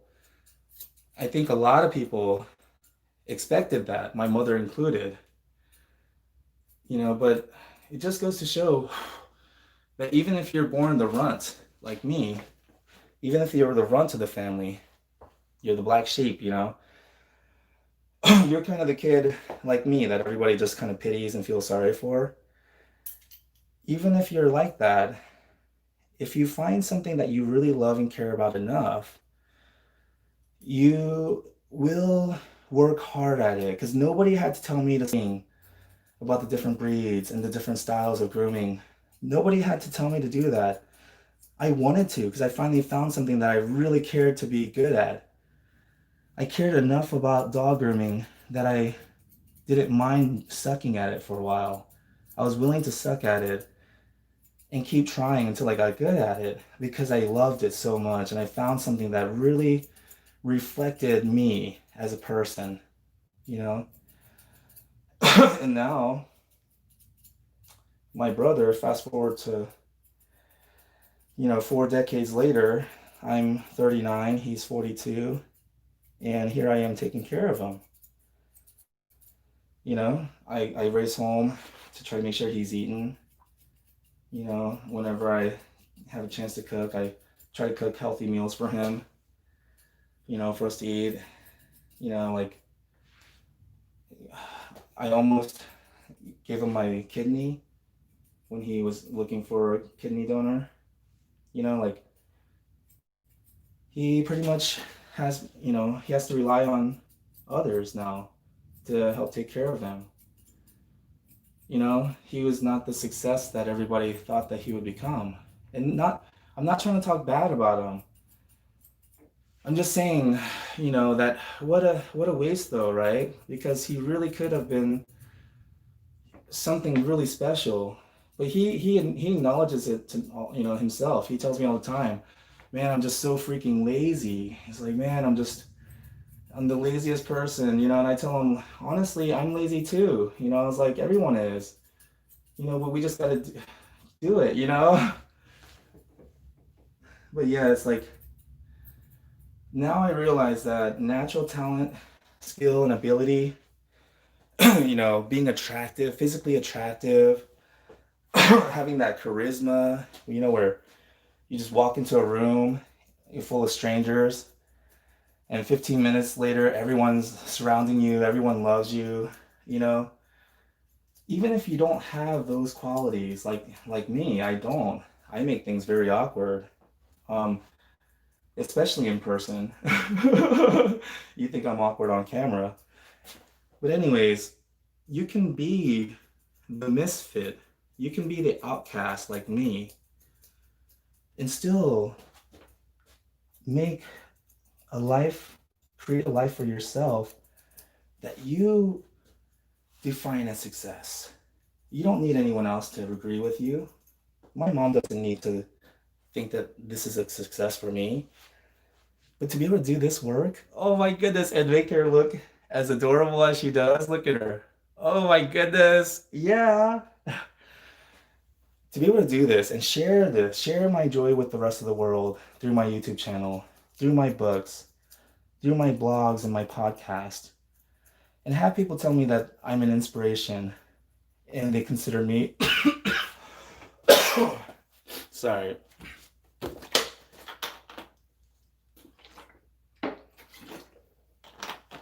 Again, see? Like, I felt something right there on the back of my throat. caught it because when they did the surgery, they drilled a hole, well, with the laser, right from the back of my throat up into my nasal cavity so that it doesn't have to go through the thin walls of my nasal cavity. It just goes directly down times and it chokes me up, which is why I'm always choking and coughing in my videos, breathing kind of hard, you know. But instead of trying to, because it really would, I would feel so insecure, especially because, newer people, people who are watching my videos for the first time, they would see that and like, dude, what's wrong with you? I think there's something wrong. Anything, I should wear it as a badge of honor, as an example that you don't have to be born with special abilities or natural talents. You can be born the ugly duckling. But as long as you keep believing in yourself, working hard at a craft, finding something that you love to do, and then dedicating yourself to becoming good at it, and then share that passion with others, then it doesn't matter if others see a shepherd boy. God may see a king, right? Just like Ray Bolt's song. 'Cause when others see a shepherd boy, God may see a king. Even though your life seems filled with ordinary things, in just a moment, he can touch you and everything will change. 'Cause when others see a shepherd boy, God may see a king. Not that I, but you can't judge, is what I'm saying. You never know how far one can go with enough time and effort. You can never tell. No one can ever judge how far someone can go. Given enough time and effort. Here we go. Do you ever feel like an outcast? No, a misfit. Everything inside is dark and twisted. Oh, but it's okay to be different. 'Cause baby, so am I, so am I. So... My brother actually can sing really good. And they used to make fun of me. Oh my goodness. We would go to the karaoke rooms. And my brother, man, he can even hit those high notes and everything. And everybody would even ask him, like, hey, sing this song. And then whenever they see a song title that I like, and they kind of know it's me, everybody's like, oh, it's true. Anyways. But it's all good. I love to sing, so I'm not going to let it stop me. I'm not going to let the criticisms of others stop me from my joy, Shoot. Somebody told me on this YouTube channel even to stop singing, that, it makes the video so unenjoyable. And so I was thinking, man, this is my channel. You know what I'm saying? Shoot. Okay. It's a little uneven, so I'm just going to go there, even it up. The head, I believe, is really important because this is the part that the owners see the most.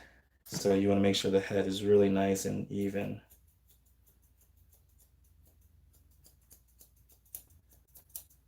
There you go.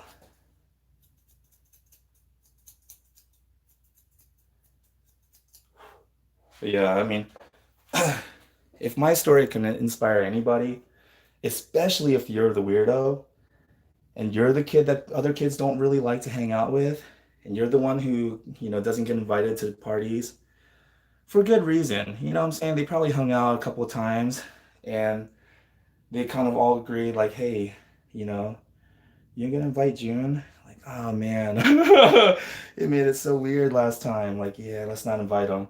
I understand. But I'm just saying, if you're like me, if you're the weirdo, you're the misfit, you're the outcast, And you're born with nothing special. In fact, you're ugly. You're unattractive. And they call you fat. And they call you weird and ugly, you know? And you love to sing, but they make fun of you. And then you even write your own song called My Name is June, I Come from the Moon. And then your older brother and his friends find it, get their dirty little hands on that mixtape that I'm not finished with yet. And then they play it for the neighborhood and laugh, and everybody laughs, destroys your, crushes your dreams. I could have been a rapper.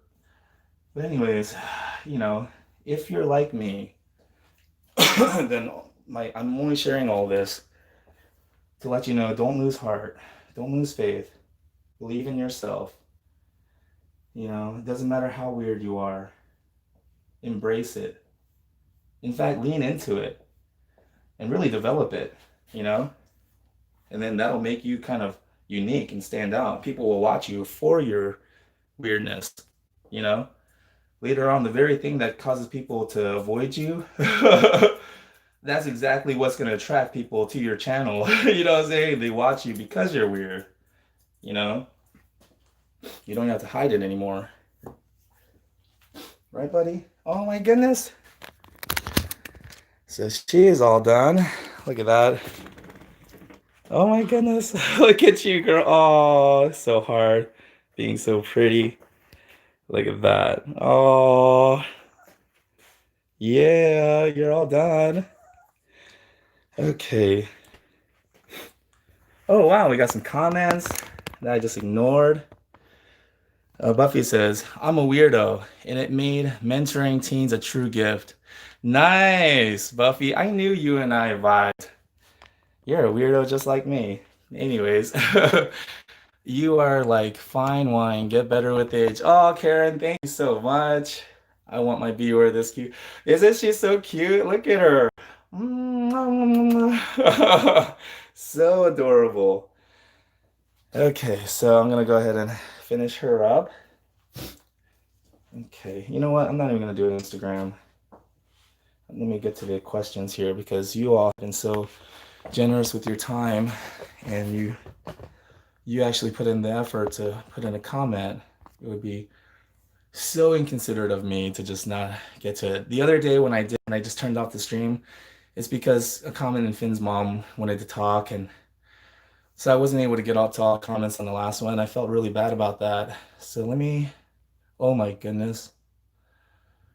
Oh my goodness. Wow. Okay. Okay, I'm just gonna have to pick a good spot here. Okay, stupid question. Okay, I remember that. So Buffy says it's from the back of the head, kind of underneath the ears. Okay. Edel says, "Want to trade? You can de-shed this husky." Oh my goodness, I did two huskies the one day. Oh my God, I was wiped out. Buffy says, "Oh, good grief, small and scary. She's huge compared to my females. She had a uh-huh. I had to use, but I used Dee Dee's Upstand, Lifesaver. Nice. What breeds are your favorites, Groom? All I don't have a favorite, honestly. I love them all, and I'm not just saying that. Um, what kind of dog is this? A Morkie? She's called a Biva Terrier, and it's spelled Biwer, spelled Beaver, but it's pronounced Biva. Oh my goodness, she's just so adorable. Um, she's so well behaved. Yeah, she is. Oh my goodness, I've been grooming her for a few years now. Darn, I missed the bathing system part. Oh, it's okay, Ride. I did it in the beginning. As soon as it's over, you'll never get to see it. But it's all right. I'm just kidding. I'll keep it up. I'll see you guys can watch it later. Hold on. Okay. Have you tried? Okay. Alrighty. Is there a specific sander? No, I just use the sander that came with the Dremel tool. Okay, I have a wall one. I don't like it. Huh. I hear you. I did an Aussie huh, okay. Sugar Hill. Oh, that's Jay. I love how gentle you're. Oh, thank you. Dang, I missed the brushing. No, okay, so okay, I read that part. Read your favorite. Okay. Ride the wave. Okay, I joked about that. June built a good rapport with her. Exactly, Lullaby. Yep. She trusts me. We have this rapport now, you know. You don't get, and then says, you don't get excited about new tools. Heresy. Yeah, I really don't. And it's weird because I don't get excited about cars either. And I know that used to work at a car dealership, and people are like, why are you working at a car dealership when cars don't excite you? I'm like, because people do. You know, I want to help people get a good deal. Um, oh no, that's sad, but you're happy now. Yeah, of course I'm. That's the thing. I share my story not to draw pity. Oh, poor me. No, just to let kids know if you're one of the losers, like I was, you know, don't try to conform. Don't try to change yourself to fit in with the others. Embrace your uniqueness. Lean into it and really believe in yourself. And as you get older, you start to stand out, which is a good thing. Um, Now I stand out. Let's see here. Anna says we have to struggle to become self exactly. I hope you get to see your children now. Yeah, I'm gonna go see them this weekend for Father's Day. That's one chill dog. Yeah, right? Oh my goodness. I love her. Lullaby says suffering is a path to self-discovery. I couldn't have said it better myself. Well, I'm here. Good for you. You should be proud of that realization at 39. Thank you, Heather Rand. Anan, yes. Some people never get there in their entire lives. Yeah, because that's why I think it's important to achieve your goals. Write down some goals that you want to achieve because in the achievement, I think that's where the lesson comes. Make sacrifices, and then you finally achieve this big goal that you were working towards. And that moment, you realize, hmm, is this it? I thought I would be happier. You know, the moment is fleeting. And I think that you have to experience it for yourself before you, because, Jim Carrey even says, I wish everybody would get rich and famous, so they realize it's not, and you hear the words, but I think you actually have to experience it. You actually have to become rich and famous if that's what you want to understand what he's saying. Um, let's see, ride the wave. It must be incredibly satisfying to tidy up a suffering animal. I mean, yeah, and to earn this trust, this level of trust, and rapport with the dog. Right. If you're slow, you don't hurt the animals. I groom my dogs myself now after a couple of exactly. For me, it's not about, "Hey, can I get this done?" Not just the haircut, but the interaction as well. I want the interaction. I want the whole experience to be beautiful, right? That's why I wrote the second book. I titled it Four Steps to a Beautiful Groom. Because I'm not just talking about how the groom turns out. I'm talking about the experience, a beautiful experience. Um, was she always this good for a groom? No. She used to, oh my goodness, they used to live in a high-rise condo, and she used to scream down the hall. Um, Edel says, I have a groomer crush on you. Oh wow, thank you, thank you. Very wise choice, very wise decision. If I was gonna have to pick out of all the groomers out there, who to have a crush on, I mean, your voice has been amazing while these. Oh, thank you. Ethel says, "You're my spirit animal." Wow, thank you, Ethel. Pamela, we need more people like you in the. Wow, thank you so much, Pamela. You spotted, you got it. You're one of them. Kevin says, "True success isn't measured by the things you accumulate, but joys you experience." Kevin, I like that. I'm going to use that. I'm going to repeat that to everyone else and make sure that everyone knows I came up with it all by myself. When you meditate as much as I do, think ideas like that just come to you. True success isn't measured by the things you accumulate, comma, but joys you experience. It just came right to me.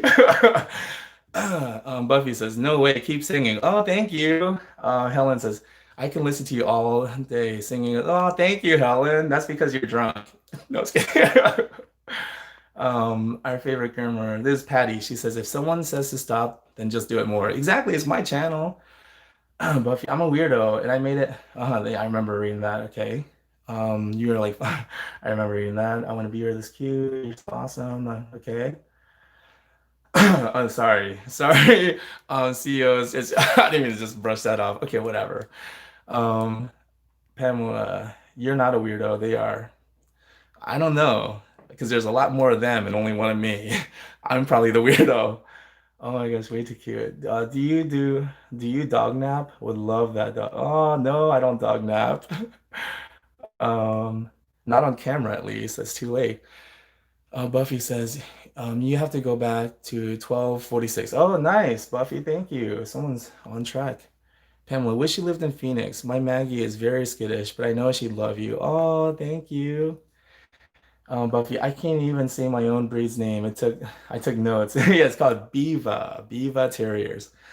Pepe says, "What a darling! I'm in love with that lady with the four paws." Oh, yeah, right.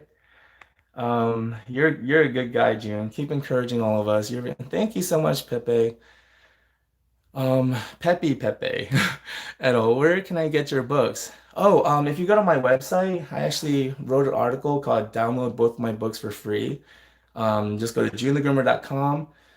On my website, you could search the articles, download both my books for free. That's literally the title of the article, and it'll give you it on the scroll down, and you can click the Google Drive links, and you can just download it from my Google Drive.